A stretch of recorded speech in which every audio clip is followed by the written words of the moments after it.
Hi friends, welcome back to our channel TNPSC for success. இந்த வீடியோவில் நம்ம என்ன பார்க்க போகிறோம் அப்படின்னா ஆங்கிலேய மைசூர் போர்கள் பற்றி பார்க்க போகிறோம். இதுக்கு முன்னாடி நம்மளுடைய சேனலில் ஆங்கிலேய கர்நாடக போர்கள் நம்ம சேனலில் வீடியோ போட்டிருந்தோம். அந்த வீடியோக்கான லிங்க் உங்களுக்கு நான் டிஸ்கிரிப்ஷன் பாக்ஸில் கொடுக்குறேன். இப்போ வாங்க ஃப்ரெண்ட்ஸ், மைசூர் போர்கள் பற்றி பார்க்கலாம். இதில் மொத்தம் 4 இது இருக்குது. முதல் ஆங்கிலேய மைசூர் போர், இரண்டாம் ஆங்கிலேய மைசூர் போர், மூன்றாம் ஆங்கிலேய மைசூர் போர், நான்காம் ஆங்கிலேய மைசூர் போர் அப்படின்னு சொல்லிட்டு இந்த 4 போர்களுக்கான காரணங்கள் மற்றும் அதன் உடன்படிக்கைகள் பற்றி தான் நம்ம இந்த வீடியோவில் டீட்டெயிலாக பார்க்க போகிறோம். ஃபஸ்ட்டு என்ன அப்படின்னா, மைசூரும் ஆங்கிலேய ஆட்சி விரிவாக்கத்திற்கு எதிர்ப்பும். சரிங்களா? ஃபஸ்ட்டு என்னென்னா, ஹைதர் அலியின் தலைமையில் மைசூர் சமஸ்தானம் தென்னிந்திய வரலாற்றில் மிகப்பெரிய எழுச்சியை பெற்றது. இந்தியாவில் ஆங்கிலேய ஆட்சி விரிவாக்கத்திற்கு எதிராக ஹைதர் அலியும் அவரது மகன் திப்பு சுல்தானும் முக்கிய பங்காற்றினர். அதாவது என்ன சொல்றாங்க அப்படின்னா, இந்தியாவில் ஆங்கிலேயர் ஆட்சிக்கு எதிராக ஹைதர் அலியும் அவருடைய மகன் திப்பு சுல்தானும் ஒரு முக்கிய பங்காற்றிருக்கிறாங்க. இவங்க 2 பேருமே எப்படின்னா வீர தீரத்துடன் ஆங்கிலேயரை எதிர்த்தனர். 1761 ஹைதர் அலி மைசூர் சமஸ்தானத்தின் உண்மையான ஆட்சியாளர் ஆனார். மேலும் அவர் ஆங்கிலேயருக்கு வலிமை மிக்க எதிரியாகவும் திகழ்ந்தார் அப்படிங்கிறாங்க. அதாவது இந்த ஹைதர் அலி இருக்கார் இல்லைங்களா, அவர் 1761 மைசூர் சமஸ்தானத்தோட ஆட்சியாளராக ஆயிடுறாரு. அவரும் அவருடைய பையன் திப்பு சுல்தானும் இந்த ஆங்கிலேயர் ஆட்சி இந்தியாவுக்கு வரவே கூடாது அப்படிங்கிற தடுக்கிறதுல ரொம்ப மும்முரமாக இருக்காங்க. ஆங்கிலேயருக்கு அவங்க 2 பேருமே ஒரு மிகப்பெரிய எதிரியாக திகழ்ந்தாங்க அப்படின்னு சொல்கிறாங்க. ஃபஸ்ட்டு முதல் ஆங்கிலேய மைசூர் போர் பற்றி ஃபஸ்ட்டு நம்ம பார்க்குறோம். இந்த முதல் ஆங்கிலேய மைசூர் போர் இருக்கு இல்லைங்களா, அதுக்கான காரணம், இந்த முதல் ஆங்கிலேய மைசூர் போர் வரதுக்கான காரணம் என்ன அப்படின்னு பார்க்குறோம். ஃபஸ்ட்டு அது நடைபெற்ற ஆண்டு நம்ம பார்த்துக்கலாம். 1767 இருந்து 1769, கிட்டத்தட்ட 3 வருஷம்னு வச்சுக்கோங்களேன். 3 வருஷம் இந்த முதல் ஆங்கிலேய மைசூர் போர் நடந்திருக்கு. அதுக்கான காரணம் என்ன அப்படின்னா, ஹைதர் அலியின் வளர்ச்சி, அவர் பிரெஞ்சுக்காரர்களிடம் கொண்டிருந்த நட்புறவு ஆகியன ஆங்கில கிழக்கிந்திய கம்பெனியின் எதிர்ப்புக்கு காரணமாயின. அதாவது ஹைதர் அலியோட வளர்ச்சியும் அவர் பிரெஞ்சுக்காரர்கிட்ட ஒரு நல்ல ஒரு ரிலேஷன்ஷிப்ல இருக்கிறாரு. இது என்ன அப்படின்னா, ஆங்கில கிழக்கிந்திய கம்பெனிக்கு ஒரு எதிர்ப்புக்கு காரணமா இருக்கு. அதே மாதிரி இந்த ஹைதர் அலிக்கு எதிராக யார் யாரெல்லாம் இருக்காங்க அப்படின்னா, மராத்தியர்கள், ஹைதராபாத் நிஜாம், ஆங்கிலேயர்கள், இவங்க எல்லாரும் சேர்ந்து முக்கூட்டணியை ஏற்படுத்துறாங்க. அதாவது ஹைதர் அலி நடுவில் இருக்காருன்னு வச்சுக்கோங்களேன். அவங்கள சுற்றி ஒரு முக்கோணம் மாதிரி ஞாபகம் வச்சுக்கோங்க.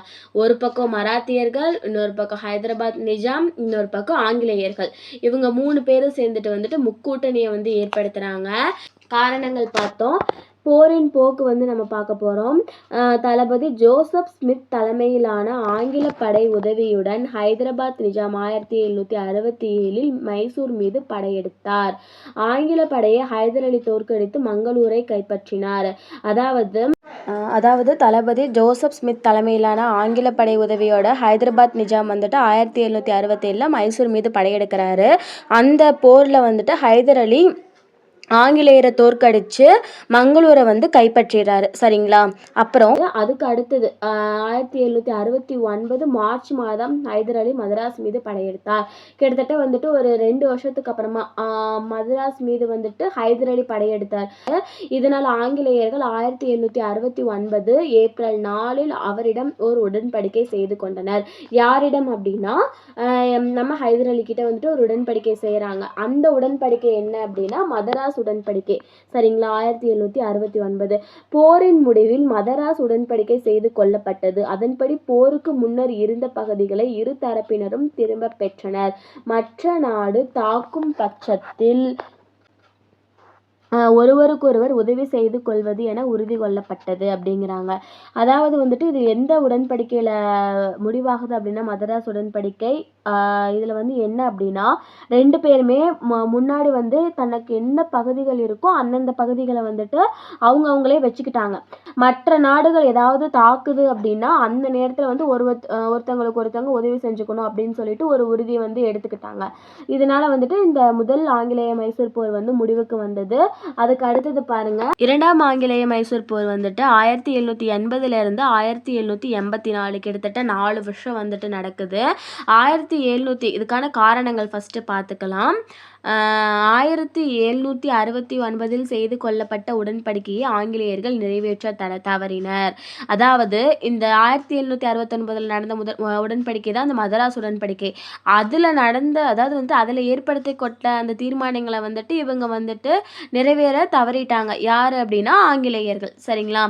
1771 மராத்தியர்கள் ஹைதர் அலி மீது படையெடுத்த போது மதராஸ் உடன்படிக்கையின்படி ஆங்கிலேயர்கள் ஹைதர் அலிக்கு உதவவில்லை அப்படிங்கிறாங்க.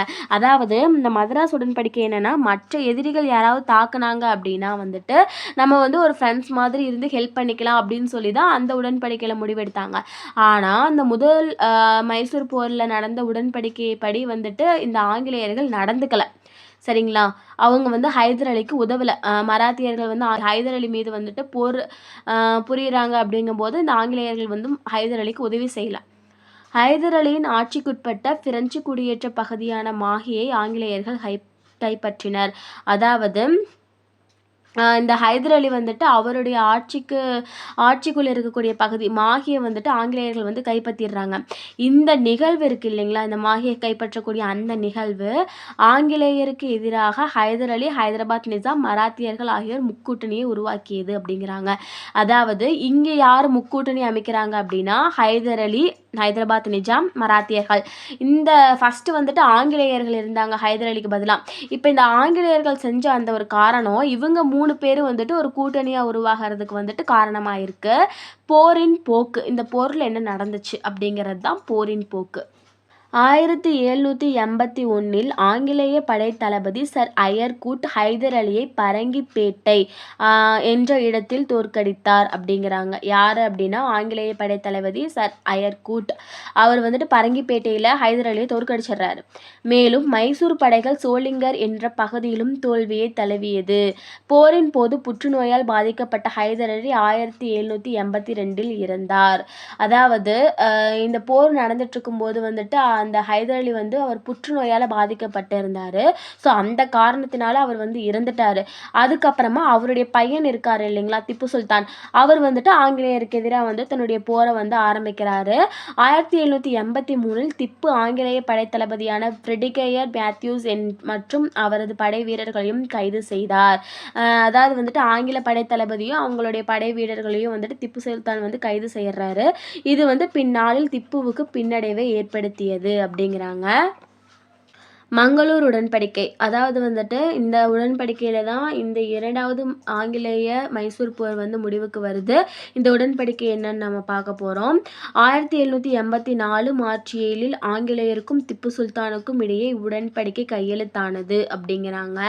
இரு பிரிவினரும் போரில் கைப்பற்றிய பகுதிகளை திரும்ப அளிப்பதும் போர்க்கைதிகளை ஒப்படைப்பதும் என உடன்பாடு ஏற்பட்டது அப்படிங்கிறாங்க. அதாவது இந்த 2 பேருமே வந்துட்டு யார்கிட்ட இருந்து என்னென்ன பகுதிகளை கைப்பற்றினாங்களோ அந்த பகுதிகளையும் கொடுத்துட்டு அவங்களுடைய போர் வீரர்களை கைது செஞ்சு கூட்டிட்டு போயிருப்பாங்க இல்லையா, அவங்களுடைய போர் வீரர்களையும் வந்துட்டு அவங்கள்ட்டையும் ஒப்படைச்சிடணும் அப்படின்னு சொல்லிட்டு ஒரு உடன்பாடு வந்து ஏற்படுது.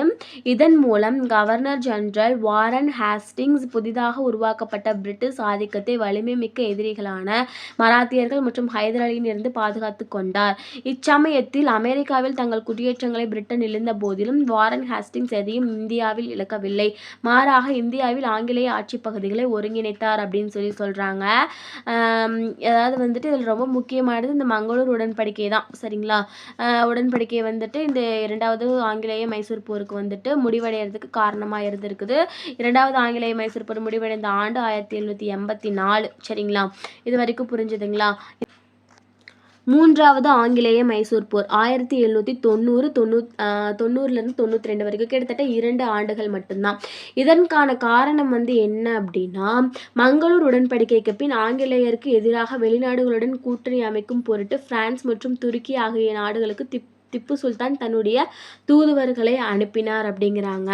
அதாவது அந்த ஆங்கிலேயருக்கு எதிராக கூட்டணி வைக்கணும் அப்படின்னு சொல்லிட்டு இந்த வெளிநாட்டில் துருக்கி, பிரான்ஸு அந்த நாடுகளுக்கெல்லாம் வந்துட்டு தூதுவர்களை வந்து திப்பு சுல்தான் வந்து அனுப்புகிறாரு. ஆங்கிலேய கூட்டணியில் இருந்து திருவிதாங்கூர் சமஸ்தானத்தை திப்பு சுல்தான் 1789 தாக்கினார். இச்சமயத்தில் திப்பு சுல்தானுக்கு எதிராக ஆங்கிலேயர்கள் ஹைதராபாத் நிஜாம் மற்றும் மராத்தியர்களுடன் இணைந்து மூவர் கூட்டணியை உருவாக்கினர் அப்படிங்கிறாங்க. மறுபடியும் இவங்க 3 பேர் ஒன்று சேர்ந்துட்டாங்கங்க. இந்த ஆங்கிலேயர், ஹைதராபாத் நிஜாமும், மராத்தியர்கள் இவங்க 3 பேரும் ஒன்று சேர்ந்து திப்பு சுல்தானுக்கு எதிராக வந்துட்டு போர் தொடுக்கிறாங்க. இதுதான் 3வது ஆங்கிலேய மைசூர் போர். சரிங்களா? இது வந்து என்னன்னா போருக்கான காரணங்கள். அடுத்தது வந்துட்டு போரின் போக்கு. இந்த போரில் வந்து என்ன நடந்துச்சு அப்படின்றத நம்ம பார்க்குறோம். 2 ஆண்டுகள் நடைபெற்ற இப்போரில் திப்பு சுல்தான் தனியாக எதிர்த்து போராடினார். அதாவது வந்து அவங்க 3 பேரும் தான் கூட்டணியாக இருக்காங்களே, அந்த ஆங்கிலேயர்கள், மராத்தியர்கள், ஹைதராபாத் நிஜாம். ஸோ அவங்க 3 பேரும் கூட்டணி இருக்காங்க. ஆனால் திப்பு சுல்தான் என்ன தனியாக மட்டும்தான் எதிர்த்து போராடுறாரு இவங்க 3 பேர்த்தையுமே. இப்போர் 3 கட்டங்களாக நடைபெற்றது. தளபதி மோடோஸ் தலைமையிலான தாக்குதல் தோல்வியில் முடிந்தது. ஆகையால் 1790 தலைமை ஆளுநர் காரன் வாலிஸ் தானாக படையை வழிநடத்தினார். ஸ்ரீரங்கப்பட்டினத்தை தாக்குவதற்கு தடையாக இருந்த அனைத்து மலைக்கோட்டைகளையும் அவர் கைப்பற்றினார். நம்பிக்கை எழுந்த திப்பு சுல்தான் ஆங்கிலேயரிடம் பேச்சுவார்த்தைக்கு உட்பட்டார். இதனை ஏற்றுக்கொண்ட காரன் வாலிஸ் 1792 ஸ்ரீரங்கப்பட்டின உடன்படிக்கையை திப்பு சுல்தானுடன் செய்து கொண்டார் அப்படிங்கிறாங்க. இது வந்து என்னன்னா போரின்கான போக்கு. சரிங்களா? அதாவது வந்துட்டு இதில் என்ன சொல்கிறாங்க அப்படின்னா, இந்த காரன் வாலிஸ் இருக்கார் இல்லைங்களா, அவர் வந்துட்டு தானாகவே வந்து ஒரு படையை வழிநடத்துகிறாரு. திப்பு சுல்தான் வந்துட்டு ஒரு நம்பிக்கை இழந்துட்டார். அதனால் வந்து என்ன பண்ணுறாரு அப்படின்னா, ஆங்கிலேயரிடம் வந்து பேச்சுவார்த்தைக்கு போகலாம் அப்படின்னு சொல்லிட்டு முடிவெடுக்கிறாரு. அதுதான் வந்துட்டு அந்த முடிவெடுத்ததுக்கு அப்புறமா தான் அந்த உடன்படிக்கை செய்கிறாங்க. அந்த உடன்படிக்கை பேர் தான் ஸ்ரீரங்கப்பட்டின உடன்படிக்கை. சரிங்களா? இவ்வுடன்படிக்கையின்படி திப்பு தன்னுடைய ஆட்சி பகுதியில் பாதி பகுதியை ஆங்கிலேயருக்கு ஒப்படைத்தார். அதாவது இப்போ திப்பு சுல்தான் தானே நம்ம சரி சமாதானமாக போயிடலான்னு சொல்லிட்டு போறாரு. அவர் வந்து தன்னுடைய ஆட்சியில் பகுதியில் இருந்த பாதி பகுதியை ஆங்கிலேயர்கிட்ட கொடுத்துட்டார். சரிங்களா? அது மட்டும் இல்லாமல் போர் இழப்பீட்டு தொகையாக 3.6 கோடி செலுத்த வேண்டும் என்றும் தன்னுடைய 2 மகன்களை ஆங்கிலேயரிடம் பிணை கைதிகளாக ஒப்படைக்க வேண்டும் என திப்பு சுல்தான் கட்டாயப்படுத்தப்பட்டார் அப்படிங்கிறாங்க. தன்னுடைய இடத்துல பாதியும் கொடுத்துட்டாரு.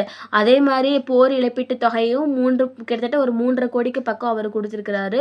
அது மட்டும் இல்லாமல் அவருடைய 2 பசங்களையும் ஆங்கிலேயருக்கு வந்து பிணை கைதியாக வந்துட்டு திப்பு சுல்தான் கொடுக்கணும் அப்படின்ற ஒரு கட்டாயத்தில் வந்து தள்ளப்பட்டிருக்கிறாரு. இதன் மூலம் ஆங்கிலேயர்கள் மலபார், குடகுமலை, திண்டுக்கல் மற்றும் பாரமஹால், அதாவது கோயம்புத்தூர், சேலம், இப்போ இருக்கக்கூடிய கோயம்புத்தூர், சேலம் அந்த பகுதிகளை வந்துட்டு ஆங்கிலேயர்கள் வந்து கைப்பற்றிடுறாங்க. புரிஞ்சுதுங்களா? இது வந்து என்னன்னா 3வது ஆங்கிலேய மைசூர் போர் முடிவடைவதற்கான காரணங்கள், அதனுடைய போரின் போக்கு எல்லாமே நான் சொல்லியிருக்கேன். அடுத்தது வந்துட்டு 4வது ஆங்கிலேய மைசூர் போர் 1799. கிட்டத்தட்ட வந்துட்டு ஒரு 7 வருஷத்துக்கு அப்புறமா 4வது ஆங்கிலேய மைசூர் போர் வந்துட்டு உருவாகுது. சரிங்களா? திப்பு சுல்தான் 1792 ஸ்ரீரங்கப்பட்டின உடன்படிக்கையின் மூலம் காரன் வாலிஸ் பிரபுவால் அவமரியாதை செய்ததை மறக்கவில்லை அப்படிங்கிறாங்க. அதாவது கண்டிப்பாக அவர் வந்துட்டு இந்த காரன் வாலிஸ் அவரை வந்துட்டு அவமானப்படுத்தினதை திப்பு சுல்தானால் மறக்கவே முடியலை. ஸோ அதுக்கப்புறமா என்ன பண்ணுறாரு அப்படின்னா, இதுதான் காரணமே. பாருங்க, நல்லா கவனிச்சுக்கோங்க. திப்பு சுல்தான் ஆங்கிலேயருக்கு எதிராக இம்முறை வெளிநாட்டு கூட்டணிக்காக அரேபியா, துருக்கி, ஆப்கானிஸ்தான் மற்றும் பிரான்ஸ் ஆகிய நாடுகளுக்கு தன்னுடைய தூதர்களை அனுப்பினார். இந்த தடவை வந்து என்ன பண்ணுறாரு அப்படின்னா, வெளிநாட்டு கூட்டணிக்காக கூப்பிடுறாரு. யார் யார் அப்படின்னா அரேபியா, துருக்கி, ஆப்கானிஸ்தான் இந்த மாதிரி நாடுகளுக்கெல்லாம் தன்னுடைய தூதர்களை வந்துட்டு அனுப்புகிறாரு. அச்சமயத்தில் எகிப்து மீது படையெடுத்த நெப்போலியனுடன் திப்பு தொடர்பு வைத்திருந்தார் அப்படின்றாங்க. பிரெஞ்சு அலுவலர்கள் ஸ்ரீரங்கப்பட்டினத்திற்கு வருகை புரிந்து அவர்கள் ஜாக்கோபியன் கழகத்தை நிறுவினார்கள். மேலும் அங்கு சுதந்திர மரம் ஒன்றும் நடப்பட்டது அப்படிங்கிறாங்க.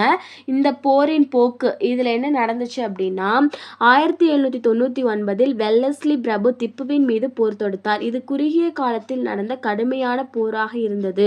திட்டமிட்டபடி மைசூரின் மேற்கே பம்பாய் இராணுவம் தளபதி ஸ்டூவர்ட் தலைமையில் படையெடுத்து இச்சமயத்தில் மெட்ராஸ் இராணுவம் தலைமையின் ஆளுநர்கள் சகோதரர் ஆர்தர் வெல்லஸ்லி தலைமையில் திப்பு சுல்தானை தாக்கியது. திப்பு தன்னுடைய தலைநகரம் ஸ்ரீரங்கப்பட்டினத்திற்கு பின்வாங்கினார் அப்படின்னு சொல்றாங்க. இப்போ வந்துட்டு 1799 மே 4வது நாள் அப்போ ஸ்ரீரங்கப்பட்டினம் வந்து கைப்பற்றப்பட்டது. திப்பு சுல்தான் வந்து இந்த போரில் என்னதான் வந்துட்டு ரொம்ப நல்லாவே போரிட்டாலும் வந்துட்டு இந்த போர் முடிவில் வந்துட்டு திப்பு சுல்தான் வந்து கொல்லப்பட்டுறாரு. இவ்வாறாக 4ஆம் மைசூர் போர் முடிவுக்கு வந்தது. மேலும் ஒட்டுமொத்த மைசூரும் ஆங்கிலேயர் முன்பாக சரணடைந்தது அப்படிங்கிறாங்க. கடைசியில் பாருங்களேன், இந்த மைசூருக்காக போராடின திப்பு சுல்தானுடைய அப்பா இருக்கார் இல்லைங்களா, அவர் ஹைதர் அலியும் புற்றுநோயால் மரணம் அடைஞ்சிடுறாரு. அவருக்கு அப்புறமா வந்த இந்த இவர் திப்பு சுல்தானும் வந்துட்டு இறந்து போயிடுறார். இவங்க 2 பேரும் தான் ஆங்கிலேயர்களுக்கு வந்து ஒரு பெரிய எதிரியாகவே இருந்தாங்க. 2 பேருமே வந்துட்டு இறந்து போனதுனால முழுக்க ஒட்டுமொத்த மைசூருமே வந்து என்ன ஆகுது அப்படின்னா ஆங்கிலேயருக்கு முன்பாக சரணடைந்தது அப்படின்னு சொல்கிறாங்க. இந்த இதெல்லாம் நடந்து முடிஞ்சிருச்சு. இதுக்கப்புறமா மைசூர் என்ன ஆகுதுன்னு பாருங்க. கனரா, வயநாடு, கோயம்புத்தூர், தாராபுரம் ஆகிய பகுதிகளை ஆங்கிலேயர்கள் இணைத்து கொண்டனர் அப்படிங்கிறாங்க. மீண்டும் இந்து உயர் குடும்பத்தைச் சேர்ந்த 3ஆம் கிருஷ்ணராஜா உடையார் மைசூர் அரியணை ஏறினார். திப்புவின் குடும்பத்தினர் வேலூர் கோட்டைக்கு அனுப்பப்பட்டனர் அப்படின்னு சொல்லிட்டு இந்த இதை வந்துட்டு முடிக்கிறாங்க. இதுதான் வந்து என்ன அப்படின்னா ஆங்கிலேய மைசூர் போர். சரிங்களா? இதில் வந்துட்டு நான் ரொம்ப டீட்டெயிலாக உங்களுக்கு வந்துட்டு 4 மைசூர் போர்களும் அதனுடைய விளைவுகள் எல்லாமே நான் கொடுத்துருக்குறேன். உங்களுக்கு ஏதாவது டவுட் இருந்துச்சு அப்படின்னா கண்டிப்பாக கமெண்ட் பண்ணுங்கள் ஃப்ரெண்ட்ஸ். உங்களுக்கு என்னுடைய வீடியோ பிடிச்சிருந்துச்சு அப்படின்னா ஷேர் பண்ணுங்கள். ரொம்ப பிடிச்சிருந்துச்சு அப்படின்னா சப்ஸ்கிரைப் பண்ணி லைக் பண்ணுங்கள் friends. Thanks friends. Thanks for வாட்சிங்.